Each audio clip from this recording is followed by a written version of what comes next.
Wingardium Leviosa. Vous imaginez à quel point ça serait pratique de pouvoir juste faire ça, hop, et hop, livre rangé, tout, en tout cas soulevé, et ensuite vous avez juste à les guider gentiment vers la bibliothèque ou la pile de votre choix, la pièce de votre choix, la pioche de votre choix. Ça serait quand même beaucoup plus pratique pour ranger mes livres, ça.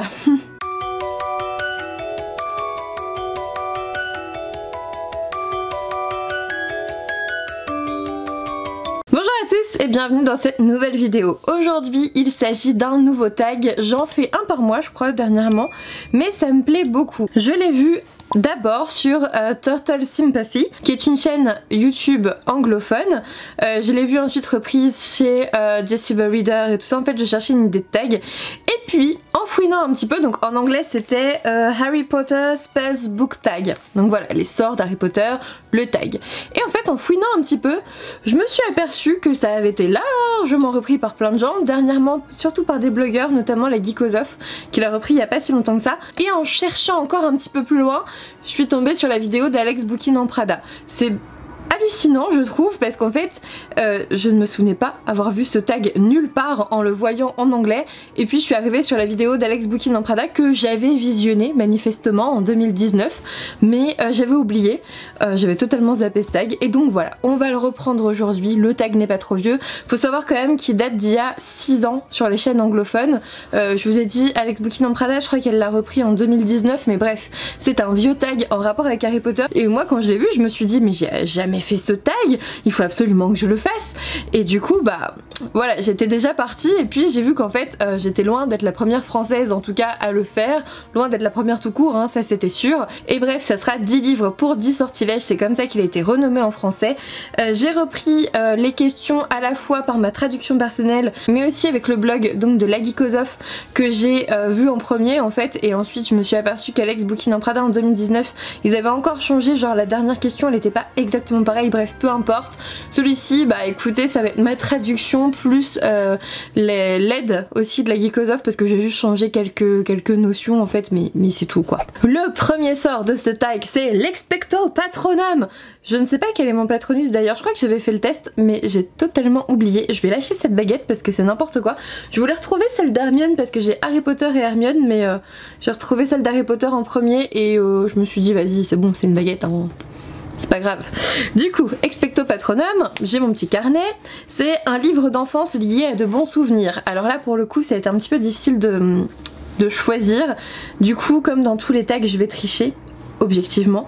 Globalement, étant petite, j'ai lu beaucoup de... J'ai lu et relu et re-relu en fait, même pour être plus précise, beaucoup de mini-clubs, vous savez la collection bleue là des éditions Emma, et ça serait impossible de vous en choisir un. Je sais qu'il y avait genre Pimprenel ou Thibaut le petit chien sourd ou Nicolas à la ferme ou des trucs comme ça, enfin bref, c'était des histoires pour enfants hein, et à ce moment là j'en avais toute une collection, j'avais au moins ça sur mon étagère je pense, enfin vraiment j'en avais toute une collection et c'est vraiment quelque chose qui me plaisait. Ce sont vraiment mes premières lectures je pense, enfin en tout cas des lectures dont je me souviens parce qu'avant j'imagine qu'on me lisait des choses mais voilà, et c'est vrai que j'avais beaucoup apprécié ça, et des bons souvenirs aussi, notamment pendant les vacances, c'était les Tom Tom et Nana. Alors là les Tom Tom et Nana, ces BD là, j'adorais vraiment, que je sois petite ou un peu moins petite en fait, les Tom Tom et Nana ça a toujours été ma valeur sûre, et c'était une lecture de vacances lorsque j'allais chez mes grands-parents, qu'on restait là-bas et tout, on dormait dans la chambre de ma maman, enfin l'ancienne chambre de ma mère hein, forcément, et du coup c'est vraiment lié à de bons souvenirs, enfin à des croyances d'enfants aussi, enfin il y a des trucs dont je me souviens où c'était un peu ridicule mais c'était drôle, et bref ce sont des bons souvenirs d'enfance et ils sont liés à ces livres là. Tiens mademoiselle est de nouveau là. Voilà on refait encore avec Luna qui ne mangera pas les illustrations cette fois-ci, pas comme dans le vlog de la semaine. Ensuite le deuxième sort c'est Expelliarmus. Expelliarmus c'est un livre qui vous a surpris parce que ça vous prend par surprise l'Expelliarmus là pour virer la baguette. J'ai noté Carne. Forcément j'ai noté Carne parce que de Julia Richard hein, bien évidemment aux éditions HSN, parce que Carne je m'attendais vraiment pas à ça, je ne m'attendais pas du tout à ce genre de récit, et quand je suis arrivée dedans j'ai fait ah oui Ah oui d'accord, surprenant, surprenant. Donc oui, clairement ce roman m'a pris par surprise, il m'a surprise parce qu'il y avait les deux formulations, donc c'est pour ça que je le dis. J'étais très surprise par ce roman, donc j'ai noté Carne. Et puis j'ai aussi noté pour l'an dernier Taxonomie de l'amour de Rachel Allen, oh je sais plus son nom, mais vraiment j'ai noté Taxonomie de l'amour. Pourquoi? Parce que je m'attendais pas à autant apprécier ce roman. Pourtant en y repensant je pense que je le relirai en m'attendant à trouver quelque chose que j'adore. Je serais peut-être un peu déçue, mais je m'attendais tellement pas à apprécier ce roman. En plus la couverture me plaisait pas du tout, enfin voilà, que j'en suis ressortie totalement conquise. Donc voilà, j'étais très surprise. Ensuite le troisième sort c'est Priori Incantatum, je crois que c'est Incantatum. Donc ton dernier livre lu. Alors j'ai pas envie de parler de mon dernier livre lu pour être honnête, parce que c'est Memory d'Arnaud Delalande qui a été une déception. Mais à un point, vraiment une déception, dont je parlerai dans un update lecture futur, enfin là à la fin du mois je pense. Souvent je fais à peu près un update lecture par mois, donc ça doit être à peu près ça. Et quelle déception, je m'attendais tellement à mieux d'un roman qui s'appelait Memory, vraiment. Du coup j'avais pas très envie d'en parler, donc je vais rajouter aussi mon roman en cours de lecture bientôt lu. Vous voyez, ça marche, je triche toujours dans les tags.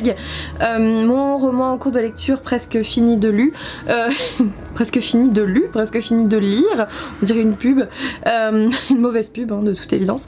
Mais c'est Utopia de Victor Emmanuel Brett aux éditions Inceptio, et là je suis à un peu plus de la moitié et c'est une très bonne lecture, vraiment ça fait vriller mon petit cœur, ça devient extrêmement addictif, il y a deux points de vue, et vous savez dans ces romans où il y a plusieurs points de vue, surtout quand il y en a deux majoritaires qui s'alternent, en général il y en a un que vous préférez et vous vous dépêchez de lire l'autre pour arriver à celui que vous aimez. Et ben là je suis pressée de continuer parce que c'est très addictif, mais je suis pas pressée de retrouver l'autre personnage, donc c'est plutôt positif, ça veut dire que les deux me plaisent. Il y a de l'action dans les deux, il y a des rebondissements dans les deux, et ils sont vraiment dans deux situations très différentes, donc en fait vous relisez pas les mêmes scènes, et c'est super chouette, j'aime beaucoup. On en reparle en update lecture, mais fallait vraiment que je le case dans cette vidéo, je sais pas pourquoi. Ensuite il y a le Allo Mora, vous savez le truc pour ouvrir les portes. Et bien là c'est un roman qui vous a ouvert les portes d'un nouveau genre, un genre auquel vous ne vous étiez pas intéressé avant, que vous n'aviez pas découvert avant. Du coup là tout de suite j'ai pensé, mais vraiment tout de suite, ça m'est apparu comme une illumination. J'ai pensé à l'ouvrage Le Soleil et ses fleurs de Rupicor, qui m'a clairement réouvert, on va dire, les portes de la poésie.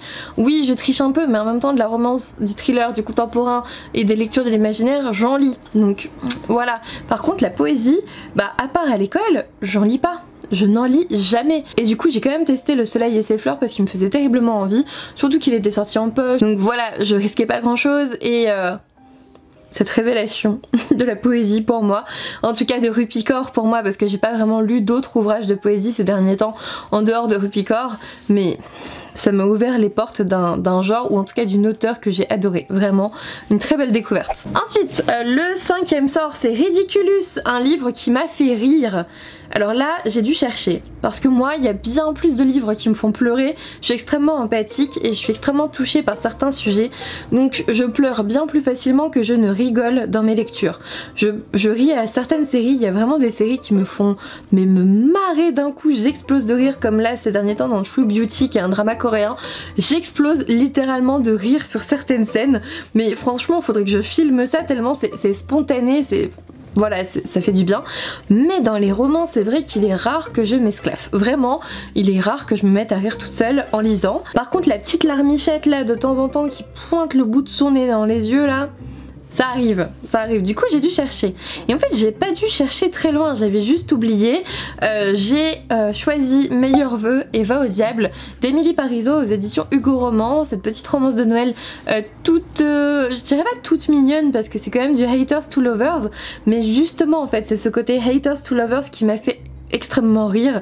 Ils se lancent des vannes, ils se lancent des trucs, ils se font des saletés, vraiment ils se font des trucs franchement, voilà, ils vont même trop, enfin elle en tout cas elle va trop loin, mais j'ai ri à ces échanges verbaux là, c'était extrêmement drôle, donc voilà, je me suis esclaffée devant ce roman toute seule, et c'est vrai que ça faisait longtemps, ça faisait très longtemps que je n'avais pas ri devant un roman. Ensuite il y a le Sonorus, ça je me souviens pas l'avoir vu dans le film, je sais plus, bref, le Sonorus c'est un livre que tout le monde devrait connaître.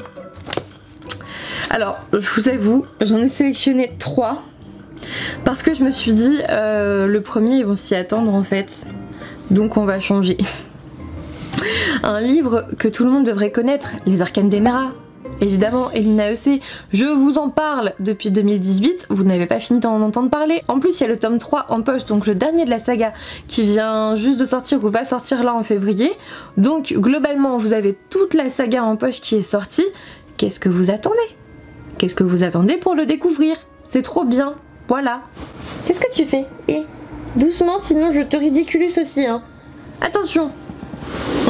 Du coup, ouais, Les Arcanes d'Emera, mais ça, je pense que j'ai saoulé tout le monde avec ça depuis 2018, donc je vais aussi citer Vers de Lierre, parce qu'en fait j'ai pas envie de citer les gros romans qui ont fait parler d'eux et dont tout le monde parle depuis super longtemps, enfin voilà, j'ai pas envie de citer des romans que vous avez déjà vus partout. Vers de Lierre, c'est de Louise Le Bars, c'est aux éditions Noir d'Absinthe et c'est un roman d'une poésie et avec une plume mais absolument magnifique. Je me suis toujours pas remise de ce roman, j'y pense de temps en temps, je pense que je vais le relire à un moment donné. J'avais adoré ma rencontre avec l'auteur, bref pour moi c'est un roman que tout le monde devrait au moins essayer, voilà, essayer, et dont tout le monde devrait avoir entendu parler. J'aimerais qu'il ait eu aussi un peu plus, pas un peu plus de communication parce que la maison d'édition fait ce qu'il faut, mais en effet un peu plus, enfin si un peu plus de communication mais extérieure de la part des autres parce qu'ils l'ont lu et qu'ils l'ont adoré. Comme pour Les Arcanes d'Emera, pareil. Et puis troisième roman, là par contre on l'a vu partout, mais c'est un thème qui me tient vraiment à cœur, c'est Le Bal des Folles de Victoria Mass aux éditions Albin Michel. C'est un roman qui est sorti en poche aussi et je trouve que c'est un roman qui illustre plutôt bien la psychiatrie à l'époque de La Salpêtrière avec Charcot, et j'avais beaucoup apprécié ce roman. Bien sûr on va critiquer pas mal de choses dans cette psychiatrie, mais en même temps elle était largement et ouvertement critiquable. On montrait les hystériques au public dans des amphithéâtres, ça faisait la soirée de tout le monde, etc. Et bah voilà, enfin c'est quand même assez incroyable. On enfermait les femmes parce que je sais pas, elles décevaient leurs parents parce que pour des raisons débiles en fait, et rien que ça je pense que ça mérite d'être lu. C'est un pan de notre histoire, c'est un pan de notre médecine et je pense que c'est important et c'était très bien fait. J'ai rencontré l'auteur qui était absolument adorable, il était vraiment très gentil, c'était une très belle rencontre et j'ai moi-même posé mes diagnostics sur les patients qui sont dans ce roman, donc voilà, comme quoi on pouvait.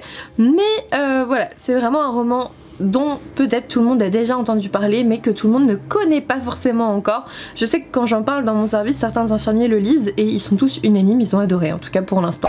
Ensuite le prochain sort c'est Oubliette, et Oubliette c'est un livre ou spoil que tu aimerais oublier. Alors déjà si on m'a spoilé un livre, j'aimerais oublier tout spoil de livres que je n'ai pas lus.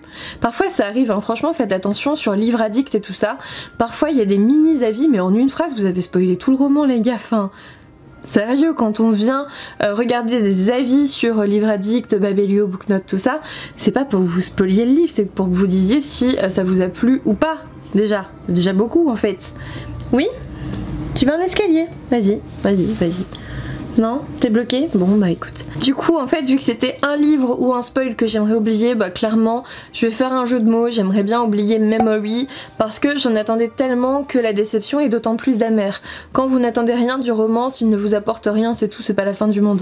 Quand vous attendez à lire quelque chose de super bien, le fait qu'il ne vous plaise pas, bah c'est d'autant plus amer. C'est exactement ce que je disais. Donc j'aimerais bien ironiquement oublier Memory. Ensuite le 8e sort c'est Imperio. Je crois que c'est Imperio. Un livre que tu as dû lire à l'école. Alors j'ai noté Les Fleurs du Mal de Baudelaire forcément. J'ai noté Cyrano de Bergerac aussi. Et celui dont je me souviens vraiment, alors c'est pas un réel livre, c'est une pièce de théâtre hein, clairement, mais c'est L'Avare de Molière. Je me souviens même le moment précis où la prof de français nous le montrait en pièce de théâtre, joué en film en fait, enfin voilà, elle nous montrait le film Et je sais plus, je crois que c'est à ce moment là que je me suis dit waouh, j'adore le français, ou j'adore lire, ou j'adore je sais plus quoi.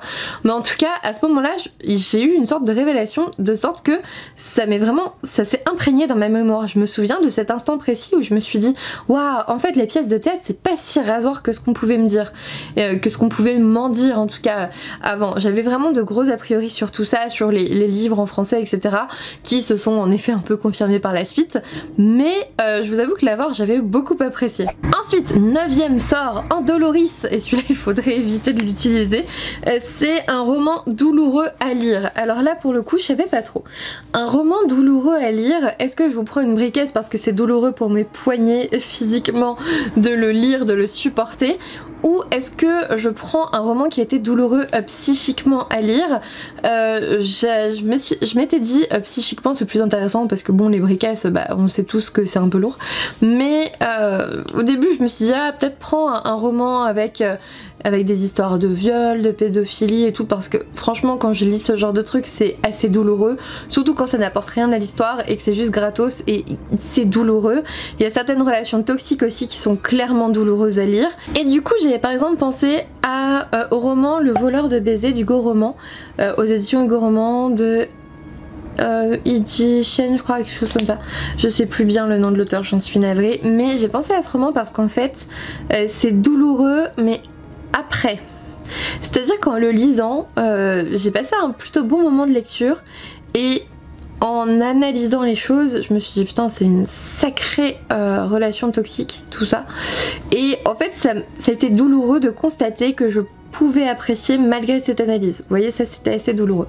Ensuite, autre exemple, les romans où on parle de cancer, de maladies chroniques, les témoignages et tout, pour moi c'est beaucoup trop douloureux à lire. J'en ai déjà... En fait j'ai déjà droit à des histoires tragiques tous les jours dans mon métier. Vraiment dans mes lectures c'est beaucoup trop douloureux à lire, et souvent je lis pour sortir de ça, donc ça c'est pareil, trop douloureux. Et un autre exemple aussi de mon interprétation à cette question, c'était arrête de manger mon arbre de Tanzanie s'il te plaît. Non mais... J'ai aussi malheureusement noté Yardam comme très douloureux à lire. En fait c'est parce que l'auteur je l'apprécie beaucoup dans ses précédents romans, et Yardam a été extrêmement douloureux à lire parce que on parlait folie et j'en attendais énormément, surtout venant de cet auteur, et ben... ça a été douloureux parce que je l'ai vraiment pas apprécié.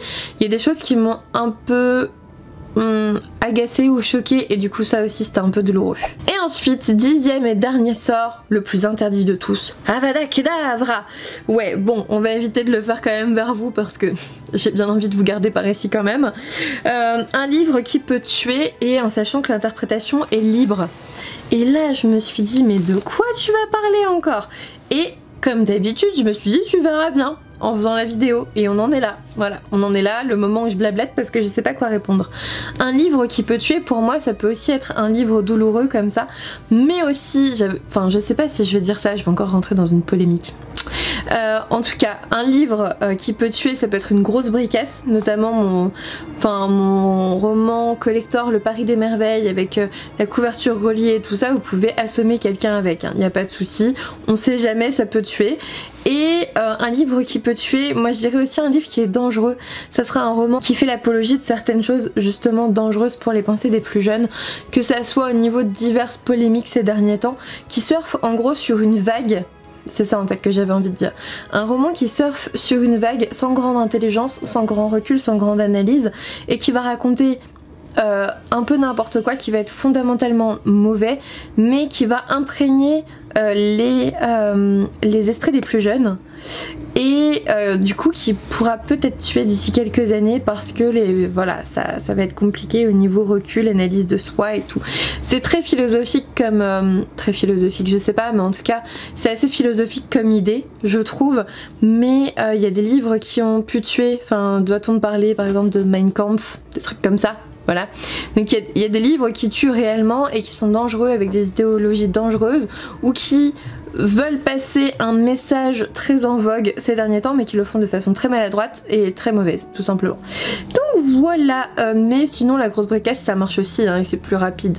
Donc voilà pour ce tag, j'espère que ça vous a plu, que le concept vous a plu. N'hésitez pas, si vous non plus vous ne l'avez pas fait, à le reprendre, il n'y a aucun souci.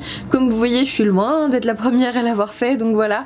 J'avais très envie de faire cette vidéo parce que je le trouvais plutôt chouette, et puis Harry Potter c'est vrai que j'en ai pas parlé depuis un bon moment, donc j'étais contente de pouvoir le reprendre. N'hésitez pas à me mettre en commentaire vos réponses hein, tout simplement, à me dire un peu ce que vous en avez pensé, ce que vous avez pensé de mes réponses à moi aussi d'ailleurs, et puis un petit pouce bleu, un abonnement si ça n'est toujours pas fait, un partage, vous savez que c'est vraiment ce qui m'aide le plus, ce qui me soutient le plus en fait ce sont les partages, c'est démontré par la plupart des algorithmes des réseaux sociaux, et du coup c'est pour ça que je rajoute un petit peu cette demande, parce que je sais que c'est la meilleure façon de me soutenir en fait, même si le pouce bleu c'est déjà chouette.